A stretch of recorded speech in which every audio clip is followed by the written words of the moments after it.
Hi everyone, welcome back to the channel and another video with my good friend Dwight Payton. G'day everyone. You did something for the first time this week. Now it might not be what some of you now think, but you were actually a judge in a photography competition, and I thought it's quite an interesting topic because I'm sure a lot of the listeners are actually entering their pictures into competitions. And so what was it like to judge other people's photos, look through a large amount of photos, and what made you pick the winner? What made it stand out from the crowd of all these other images? It's very subjective. It's ultimately what I like. It may not be what you like or what somebody else likes. So for me, what I'm looking for is the technical part of it. I want the image to be technically sound. That means I would like it to be sharp and I would like it to be not overcropped. And because I'm a bird photographer, I understand how difficult certain shots are and how difficult certain species are. So I actually give quite a bit of weight to that as well. The ones that stood out to me are ones that made me stop, look at them and go, wow, that's really interesting. And it made me think, I would love to take that shot. How did they take that shot? That's an interesting composition. That's not something I've seen before. So it all came down to uniqueness, I suppose. I probably had around 20 to 30 images that I thought, oh yeah, they're really nice. And then from those, I went through them again, and then we came down to the final 8. And then choosing the one or the winner, which people will eventually see, it was just so unique and so different. And it made me smile. When I saw it, I went, oh wow, that's really cool. Well, that's definitely an interesting observation that in most or all photo competitions, who wins really depends on the judges as well. Like, just because your pictures don't get chosen doesn't mean it's a bad photo. I think everyone who ever entered the competition has that feeling, how did this image make it Yes. through, but my image didn't make it through? If anyone enters under me, they're going to know that I like shorebirds. I like different sort of behavior. I want action. I want the detail to be there. So you're saying the winner for you would be like a backlit shorebird doing a handstand on a beach with something else flying through the frame? 100%. You nailed it. So do you have any advice for people that want to enter like a competition, what to look out for? And I think it's also important to enter the right competitions, right?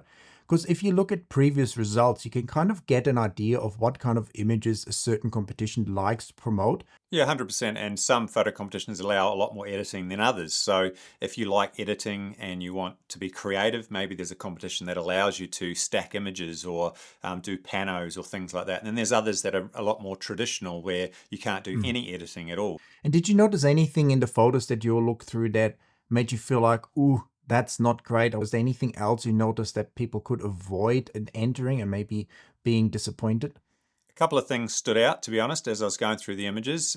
One was overcropping. So a lot of people heavily overcropped. Like you have, Tricky one. it is a tricky one, but if you've got nice behavior, they tend to just crop in right onto it and the detail's just completely lacking and the image is small. Like Yeah. for me, ideally I want 4,000 pixels, ideally on the longest edge there. And I was getting some images which were like 1,500. So they'd been so Ooh. heavily cropped that the detail was just gone. The other thing I noticed a lot was a lot of the images started to have this funny painterly feel. Any idea what that might have been? So maybe that's too aggressive noise reduction or sharpening, especially with some of the programs. If you pull that slider very hard, it removes all noise, but also makes the detail look kind of like almost like plasticky or something. You got it exactly in one. You could tell it's almost like this Instagram model thing of coming to bird photography where all the images are starting to get this weird look about them because they've had too much noise reduction applied. Noise reduction is a real powerful tool, and I know we've both done videos on that, and it's an incredible ability now that we can shoot at high ISO, but there's the risk of just going overboard. And that's why I always say it's crucially important to learn a good editing workflow and the right tools and techniques, like I teach you in my Lightroom and Next Generation Photoshop masterclasses. Because my workflow will enable you to clean up even the worst flat, noisy, and dark RAW files and get amazing results every single time. Yep, totally agree.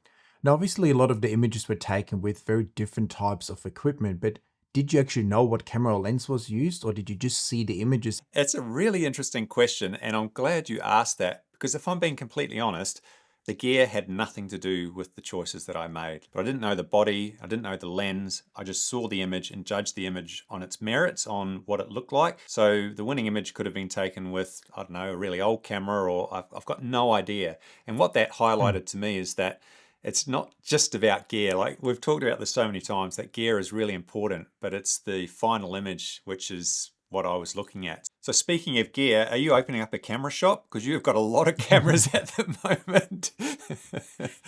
That is right. The last 2 weeks I've used the Z8, the Z9, a Z6 III, an A12, an R5, and an R1. So I've definitely done a lot of shooting with many different systems. It really gives me a deep insight into the different cameras and different lenses and allows me to do these reviews and really compare the gear. And when I say something, I can actually judge it because I've used all the other gear. So I know it's a very privileged position, but I think it also puts me in that unique position to be able to share that on my channel. But for this video, I thought it would also be interesting to actually kind of go to the other end of the spectrum and kind of consider what would happen if we had to start over again and we're on a very limited budget. Like, what are the kits that we would still be happy to photograph with, or that we can expect some decent results without breaking the bank? I'd hate to have to lose all my gear, but if we had to start again, that is really interesting. What sort of budget are we talking about? How much have we actually got to spend? We should start with a no money budget.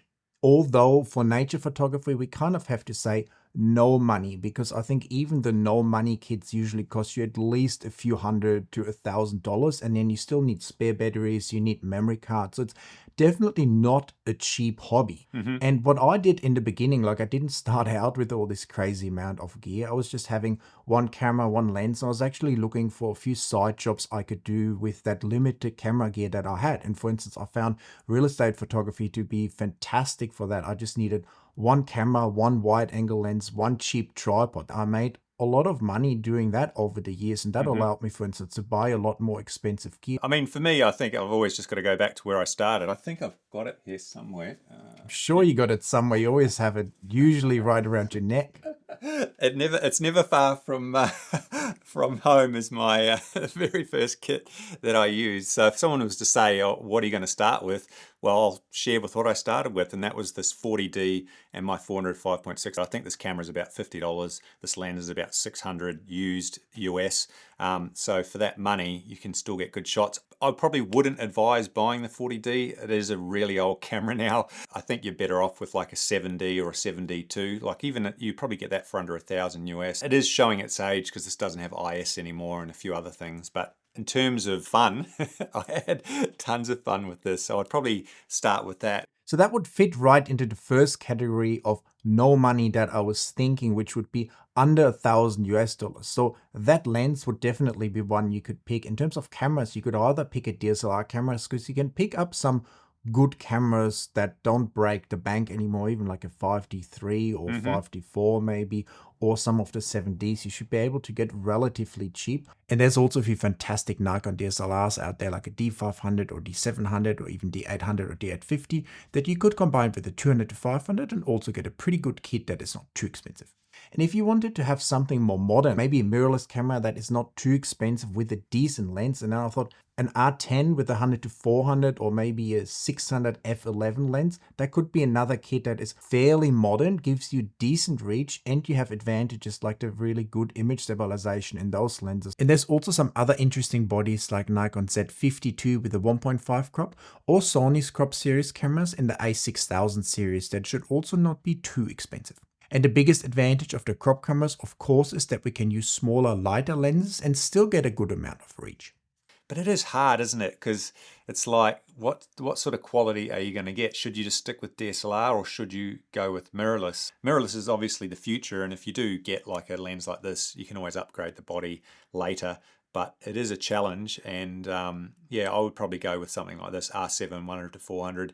It's an interesting trade-off, right? Because you're probably getting worse mirrorless camera gear, but it's easier to move forward with that. Yeah. Whereas if you go with a used DSLR camera, you probably get higher end gear for a lower price, but at some stage it will feel probably outdated, and then you feel like you have to kind of upgrade again, because in like R7 or R10, you still get that eye tracking autofocus. So it's definitely easier, I think, to shoot on the mirrorless cameras. But here's something else as well. I think the better you are at finding good spots and finding the right birds, the less money you have to spend on your gear. I could walk into the forest here and there would be a king parrot that wouldn't let me closer than like 50 meters right above me in the tree.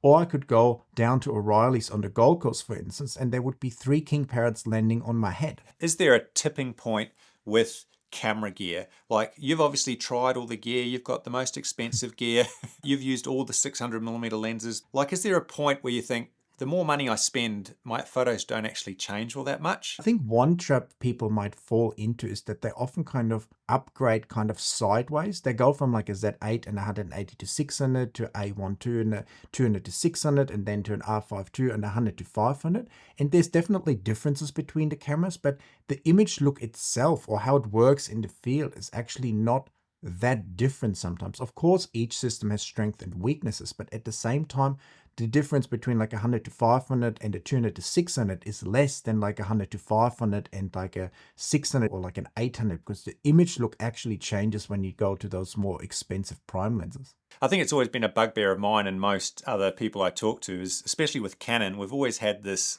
gulf between the f4 lenses way up here and then the more affordable. Like, we never really had a PF lens or something that's in the middle. And I guess the benefit now is you've got some of your Mark II primes that have come down quite a lot in cost. Like my 500 f4, I think you can pick that up in the US for around 4,000. I know that's a lot of money, but that's significantly cheaper. How much did you say the new 600 is in the US now? Yeah, I think the Canon was like 13, the Nikon is like 16 now, so definitely a lot of money. And it's interesting that you mentioned that lens, because I was also thinking for this video, what would be like a minimum professional high-end setup that I would actually see myself photographing with if I had to start over, but had to keep the budget as low as possible. And I think the R5 might be the best value camera out there at the moment. You can get it for quite cheap. And then I think the lens you mentioned also, the f4 500mm Canon version 2, you can pick that up quite cheap. It's still supported by Canon until 2029.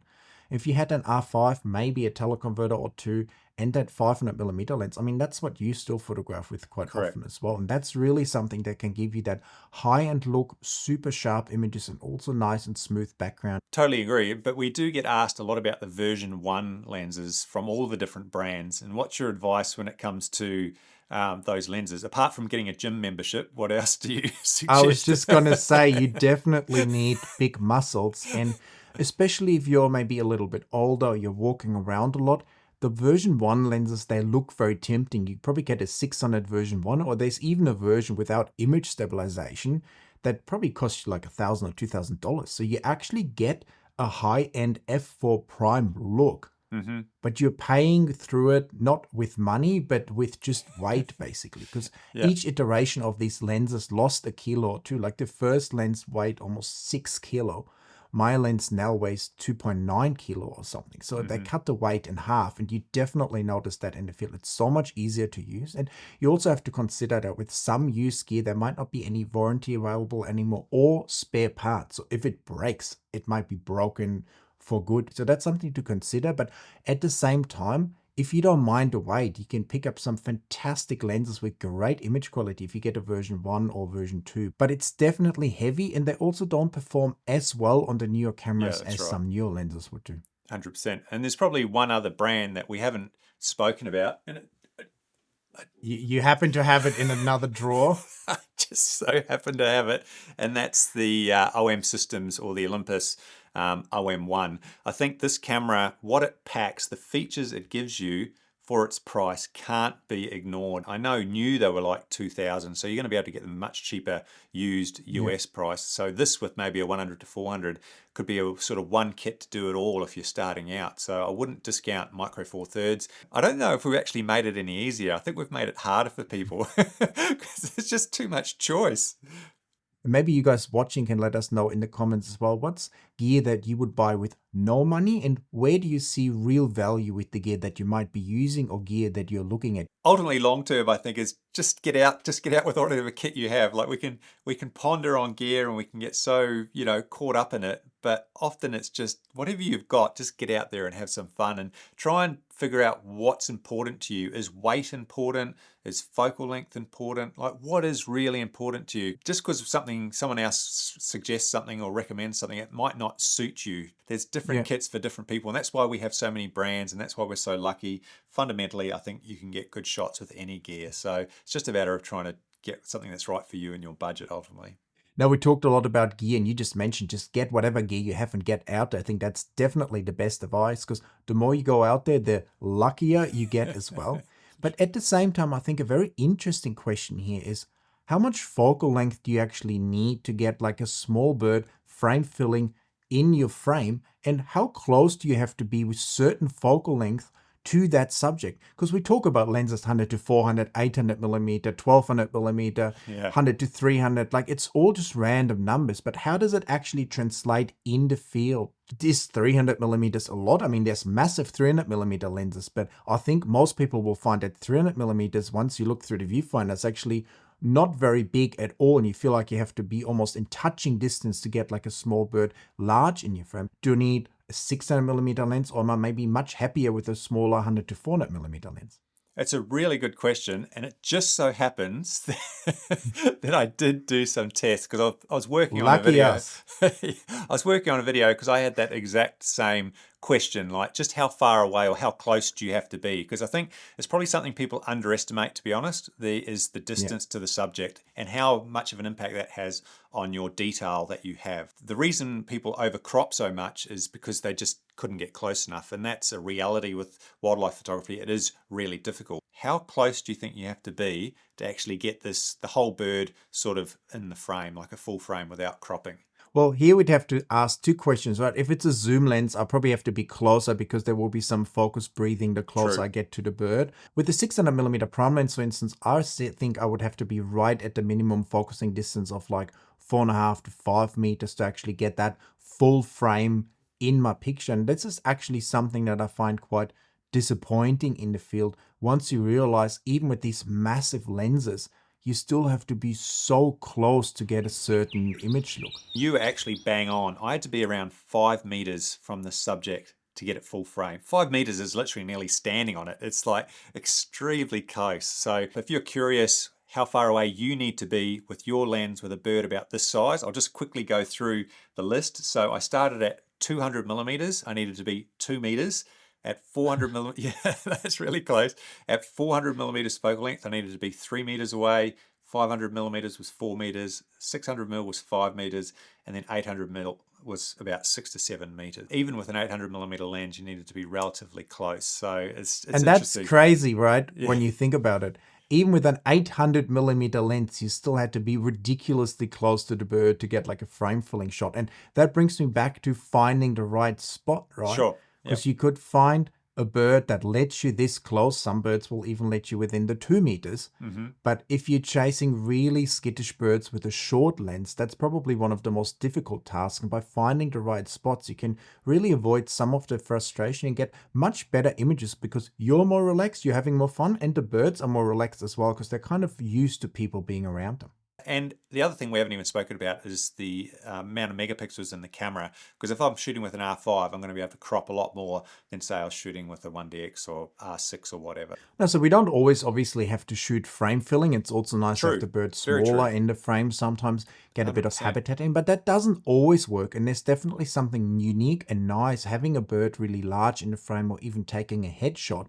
So I think most good bird photography happens when you can be within like 5 to maximum maybe 20 meters to your subject. But if the subject is 20 meters away, it already needs to be quite large or sit in a nice environment. That's, I think, sort of 15 to like 60 feet that you have to be to your subject to really get those high-end images. Now, I know this probably wasn't super encouraging because we're basically just saying get the most focal length possible, but if you're photographing small birds, that is probably true. And you would have more fun with a 600 millimeter lens than you would probably have with a 400 millimeter lens, just because you have that little bit more leeway, or you get yourself an APC crop camera that gives you that little bit of extra reach already. For me, I think focal length is a tool in a way. It changes your perspective and it allows you to take different types of shots. And that's one of the beauties of a zoom lens. It's just a matter of knowing, I think, as a photographer, oh, how close do I need to be and what sort of shot I can get. That's probably actually really key now I think about it. You have so much experience, you pretty much know where you have to be to get the type of shot you want, don't you? And that's probably a skill that people will develop, is judging distance for the type of shot that you want based on how much focal length you have. Yeah, like when I'm out and about, I know always where I have to walk to without ever looking through my camera. I just know which lens I have in my hand, but I know exactly where I want to be or where I have to stand to get this background with this bird, and this is all going to happen in my frame. And that actually makes it easy for me to approach birds because I don't usually just walk around, take a shot, walk around again, take a shot. I usually just grab the camera. I know where I need to be to get the shot that I want. And often I just go straight towards that spot because sometimes I feel like a bird actually either flies away or stays. And it does that whether you're messing around going really slow or going straight towards it. And I found oftentimes I actually get more shots or better shots by just kind of declaring what am I doing and hoping the bird's willing to cooperate than Sure. spending so much time that by the time I'm close enough, it has flown away anyways. But definitely knowing where to stand and also working towards the strength of your gear. So if you have a 100 to 400 millimeter lens or 75 to 300 millimeter lens or shorter zoom lens, even some of the 150 to 600 millimeter lenses, for instance, maybe don't go chasing headshots of a super rare small bird. Like try to find something that would actually make a nice image where the bird is maybe smaller in your viewfinder, or find something else, a nice composition, or include the bird with a bit of habitat. And that's something we both actually valued more and more doing YouTube and doing more videos because we used more zoom lenses and we started to just look for different scenes. In the past, I think both of us always looked for that super tight shot, but now we just look around. You have some backlit shots, especially like nice backlit images that can work really wide as well because you can include some of the nice sunsets. So I think shooting to the strength of your gear and realizing what you have in your hand and then trying to make something work with what you have, I think it's also an important skill and definitely gives you a lot more fun in the field, because if you just chase something that you can't really get, then that can be quite frustrating quite quickly. Yeah, actually, I would challenge everybody to shoot at a shorter focal length than what you're used to see what sort of shots you can get. Because I went out into the field with a 70 to 200 and my old 40D, and I got one of my best shots in the last couple of years. So obviously you just went on a 10,000 kilometer road trip photographing birds. Australia's a beautiful place with lots of different things. You definitely did other types of photography, didn't you? You didn't just do birds. Well, I did some iPhonography and a little bit of drone photography, but I actually find it very difficult on road trips to photograph a lot of different things. Like Right. obviously my main thing I want to photograph is birds and get those high-end results. I really have to spend all time of the day basically looking for these birds, looking for spots, so that then when the light is right, I can also be right on the birds. And that kind of limits what else I can do. Like I love reptiles. I would love to photograph some more reptiles. I would love to do a lot more drone photography. But usually when the light is best for most subjects, that's also when it's best for the birds. And that's why I often then have to just sacrifice some of the other genres, because I'm like, I do want to get this really rare Naretha bluebonnet parrot, for instance. And then when I see it, I don't really care about the lizard that was just behind me, but there's definitely part of me that would love to take some more images. And I actually photographed a cool dragon not that long ago in the forest. So if the opportunity presents itself, I definitely love to take other pictures as well. But I just find it difficult to time it all because I'm just by myself and I can't fly a drone, photograph a lizard, a snake, a kangaroo, and a bird all at the same time. Yeah, that would be nice. That's for sure. My wife was always very critical. I'd go to all these beautiful places and she'd say, "Oh, have you got any nice landscapes?" And I go, "Nope, here's a bird." You know, there was no shots of all these places. And I do kind of regret not taking more habitat and more landscape style shots, but I'm exactly the same as you. When the light's good, all I want to do is photograph birds. And I haven't found anything that quite gives me that same emotion or euphoria, if that makes sense. Like, Yeah. I know I've been on a few pelagics, looking for albatross, and then someone will yell out, whale, whale, dolphin, and the boat turns for the dolphin. I'm going, "Oh, I just want the birds, I just couldn't quite get as excited for the dolphins as I could for the birds. I don't know why that is. It's just something that's built in to me, I suppose. But Maybe wrestling a brown snake into a nice photographic position would get your heart rate up a little bit. I suggest it would. And I do plan on, I'd love to do some macro stuff as well. There's amazing work out there that people are doing. So it's just about challenging yourself, isn't it? I'd love to hear from all of you. What other photography goes well with birds? Do you do landscape? Do you do other things? I'd love to know in the comments. We've talked a lot about spots today. You mentioned this a number of times. Maybe what are the 3 top places you suggest people to visit in Australia? Probably O'Reilly's, rainforest retreat near Brisbane on the Gold Coast, you'll just see lots of different birds. A lot of them are quite tame. There's nice villas. You can sit in a hot spa overlooking the rainforest. So there's something for everyone there. I think that's definitely one of those prime locations not many people actually know about, but that's the closest thing we might have to some of these lodges that you can find in like Costa Rica or something. It's not the same, like it's not set up for photography, but with a little bit of luck, you can definitely get some cool shots of the regent bowerbirds, lots of parrots, you got the whipbirds there. So that's probably one of the prime spots that I would recommend. And then definitely also the Cairns area where you can get those rifle birds displaying, and there's a lot of wildlife just around Cairns. And then obviously when you're in Cairns, you also have to go snorkeling on the Great Barrier Reef. Even I did that, and that was a pretty amazing experience. And then the third one, I'm not sure What about entirely. Darwin Like or around this, Northern Territory or Kakadu or that area? it's a lot of those places are very good, but it's not necessarily super easy to find the birds. I mean, it's amazing if you go to like the Wyndham area in Western Australia, for instance, you can find spots with thousands of little finches coming to like remaining water puddles, Mm, but it's definitely going to be very hot and it's not always super easy to find the right puddle. So there is actually not a lot of sites in Australia that are sort of ready made for photography like in other countries. There's not a lot of spots really. My backyard's probably the third best spot in Australia, to be honest. Don't forget Winton Wetlands. That's right. You obviously do a lot of planning in your photography, but what's interesting is are most of your shots planned or are they spontaneous? In the past, I think a lot more of my shots were planned. Like when I did my video perched, I really set up all the perches and I tried to get the birds to come to me. And I do a lot less of that now. I'm just more happy to sort of let things evolve in front of me and sort of document what I'm seeing. So they're kind of spontaneous, but also planned because I'm planning to be in the right spot at the right time. Sure. But then I'm kind of open minded to what's happening. I'm not purposely trying to really attract the bird in or call it in. I'm trying to just see what it's doing and then kind of go with the flow there. So in that sense, some of my best shots have been spontaneous, like those palm cockatoos that I photographed in Cape York, one of my favorite images. I planned to be in this spot. I drove up and down this bloody road probably 100 times over the course of 10 days. Yeah. And then on the last day, the bird showed up and did this amazing display in front of me. So the shot itself was spontaneous and unplanned, but being in this spot was planned. So I think that's how most of my shots happen now. But what about you? If you go to the Winton Wetlands, you're obviously going to a precise location as well, but do you usually plan something?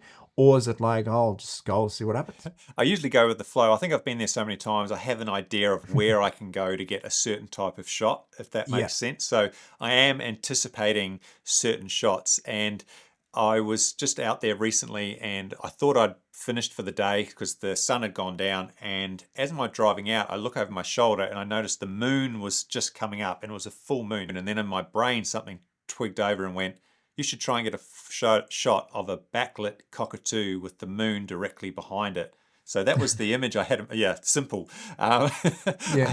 so I've pulled over the truck, I've got the camera and lens out, and I'm madly looking for a cockatoo and then trying to align myself with the moon as the moon's coming up, thinking, oh, yep, I've got the shot. So I lined up this cockatoo, the moon, I'm waiting for the moon, I'm ready, and then the cockatoo flies away.